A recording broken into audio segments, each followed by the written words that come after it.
Hi guys, it's Keith Arkenberg Farms, and today we're going to be doing a maker video, and I will be making a landscape rake. Landscape rakes are about $100 through Johnny's, and that's just too much for me. That doesn't even include the shipping. So I got some round stock for $20. Got 2 pieces of 1/4 inch and 1 piece of 7/16. I wanted 1/2 inch, but that's all I could find. So to start here, I've got my 1/4 inch. I just went through and marked off 9-inch increments. So I'm getting ready to cut those right now.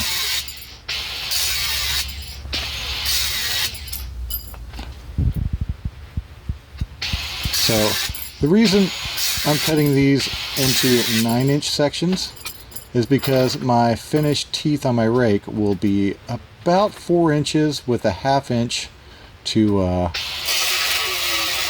to. So that's my 7/16. Cut that down to 30 inches. Use the offcut for the other part of it. So now I'm just going to cut at an angle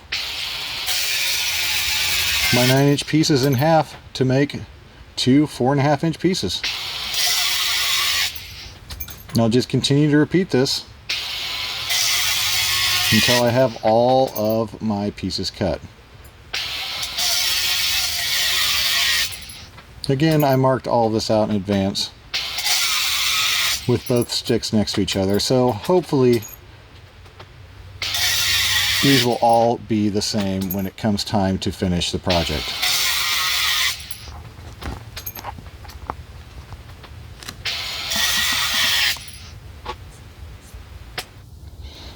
So the next part is laying out my board to have a template of how we're going to lay this out. So I want my teeth spaced 2 inches apart. So I'm going across the board 30 inches and marking off 2-inch increments. Next I'm measuring from the top of the board down, if I remember right, 4.5, using my square to square the project. From here we are going to go to the other side and repeat. This will be where all of the teeth end up, and I'll show you the layout here in a second. And again, I'm going down and marking off my 2-inch increments. And there we go. That is what I'm going to build to. So now I'm going to take my 7/16 inch rod and tape it down so it doesn't move while I'm laying everything out. Next, gather up my teeth, and we will set them with the bevel at the end all facing the same direction, and I'll start taping them to the board. So here's where I was checking, making sure they were all the same, which I'll come to find out later that they were not, but that was easy to solve. So I'm just drawing a second line because I think they're all longer, which they're not. I'll just go back to that original line. Anyways, so I'm laying them out and facing the bevel up, working my way across to that second line I drew.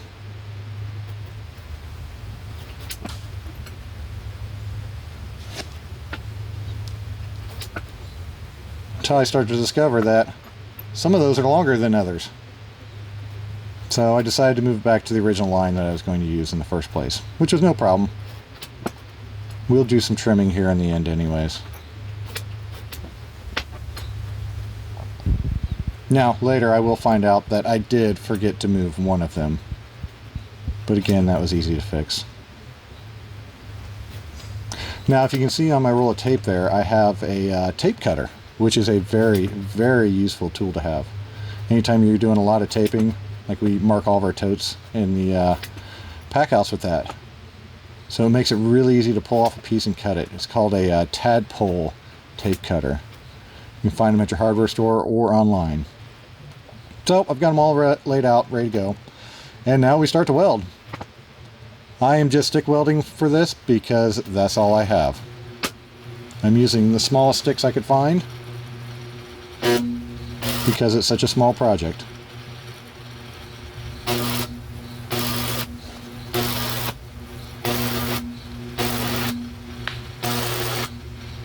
As you can see, I'm not the best welder in the world, but all I'm doing is trying to stick two pieces of metal together.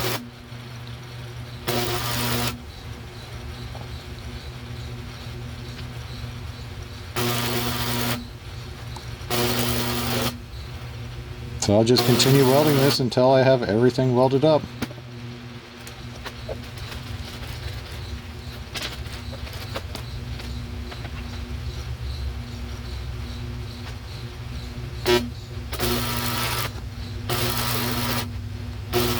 And if you've never stick welded before, it can be a little tricky at times. Starting off your weld is where you get stuck.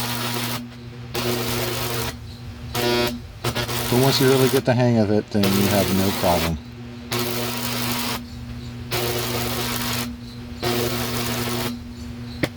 There's a downfall of the tape too. It does like to light on fire. And it was getting a little smoky in there, so I had to go open up the door.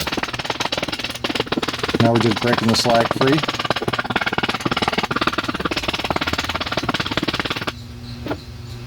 And then giving it a brush before we touch it up again.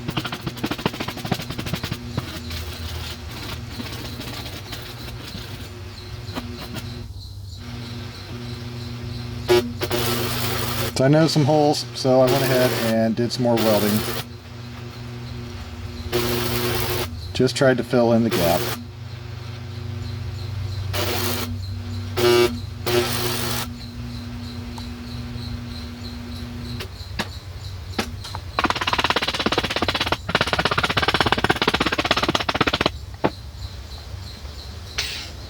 Now I went through, and because all my teeth were different somehow, decided to cut the excess off.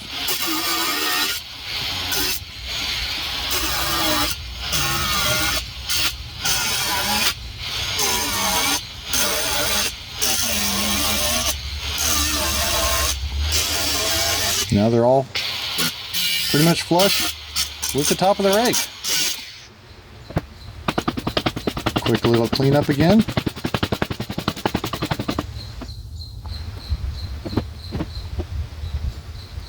Then we'll take the tape off because it's not going anywhere now. And take a look at her. Came out pretty good. Next we're going to add the cutoff to be able to attach it to a handle.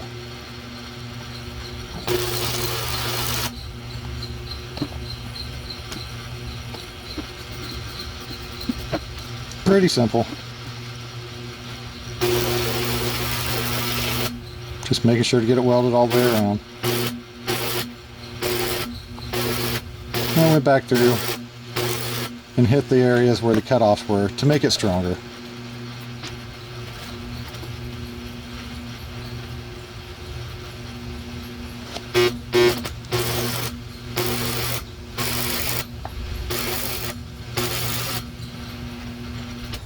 And there we go.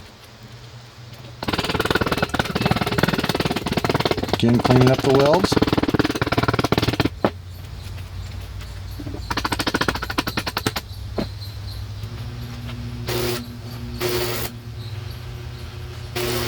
And one last little touch up.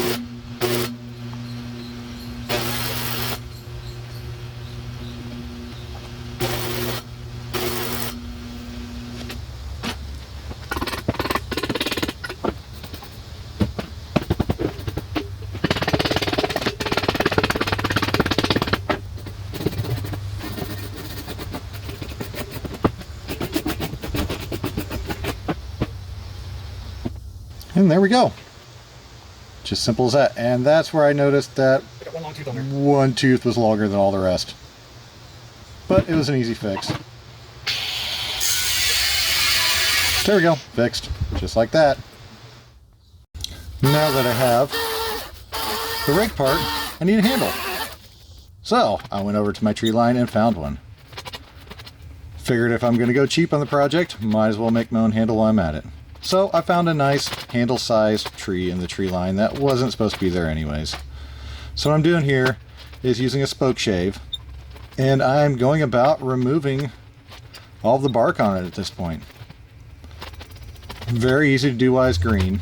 Makes it very, very simple.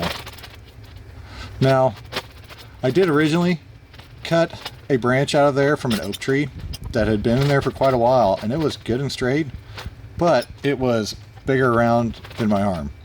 And discovering dry oak does not plane down very quickly, I opted for a much smaller tree to start with.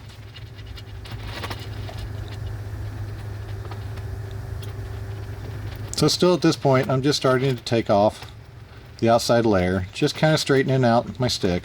It does have one little bend in it, which is not a big deal. There should not be any problems with that later. So now I'm starting to thin down the bottom part. And I discovered it was a lot easier if I sat on the horse rather than trying to chase it around the room. Just make sure to keep your spoke shave nice and sharp. You could also do this with a carving knife.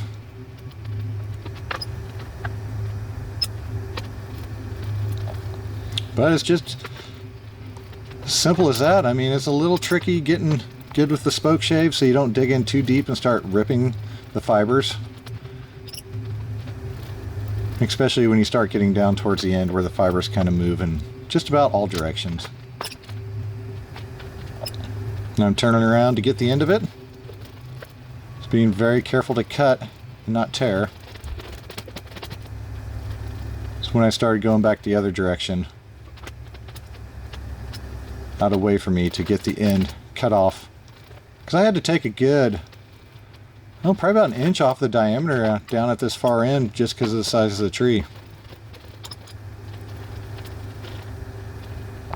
And there's a little gnarl on the end too.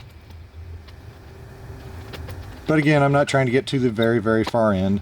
I will cut off just a little bit off of each end to square it and get the spots where I really couldn't get to.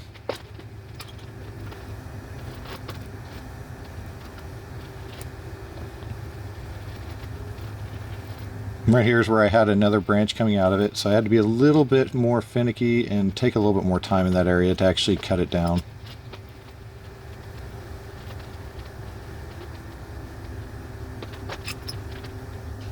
And there we go.